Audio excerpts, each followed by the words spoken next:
ஓம் சக்தி கோயிலுக்கு போகிறப்போ ஒரு பெரியம்மா தாங்க சொன்னாங்க, எனக்கு வீட்டில் வந்து கலசம் வைமா, வீட்டில் வந்து ரொம்ப நல்லது, வீடும் சுபிட்சமாக இருக்கும், மனசுக்கும் திருப்தியாக இருக்கும், வீட்டில் எந்த ஒரு பிரச்சனையும் வந்து பார்த்திங்கன்னா பெருசாக வராமல் அந்த அம்மா வந்து காப்பாற்றுவா அப்படின்னு சொல்லிட்டு சொன்னாங்க.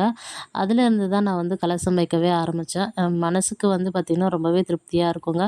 நான் வந்து மாதம் மாதமே வந்து பார்த்திங்கன்னா இந்த தண்ணி வந்து மாற்றிருவேன். சில பேர் வந்து நிரந்தர கலசம் வந்து வைப்பாங்க. அரிசி போட்டு வச்சோம் அப்படின்னா, அவங்களுக்கு எப்போ வந்து 6 மாதத்துக்கு ஒரு முறை கூட மாத்திப்பாங்க. ஆனா நான் மாசம் மாசம் பௌர்ணமி அப்ப இந்த கலசத்துக்கு தண்ணி மாத்தி, கலச தேங்காய் வச்சு, அத வந்து நல்லா ரெடி பண்ணி, நம்ம எந்த சாமிய வந்து மனசுல நெனைக்கிறோமோ, அது அவங்களோட குலதெய்வமாவும் இருக்கலாம், இஷ்ட தெய்வமாவும் இருக்கலாம். அத நல்லா நெனச்சுக்கிட்டு, உங்களுக்கு என்ன தேவையோ அத நல்லா மனசுல வேண்டிக்கிட்டு வச்சீங்க அப்படின்னா, கண்டிப்பா ஒரு ஒரு 1 வருஷத்துக்குள்ளயாச்சும் வந்து பார்த்தீங்கன்னா, உங்களோட நம்பிக்கை வந்து பலிச்சிருங்க. கண்டிப்பா நிறைவேறும். ஏன் சொல்றேன் அப்படின்னா, எதையுமே நம்பிக்கையோட செஞ்சோம் அப்படின்னா, கடவுள் கண்டிப்பா குடுப்பாரு.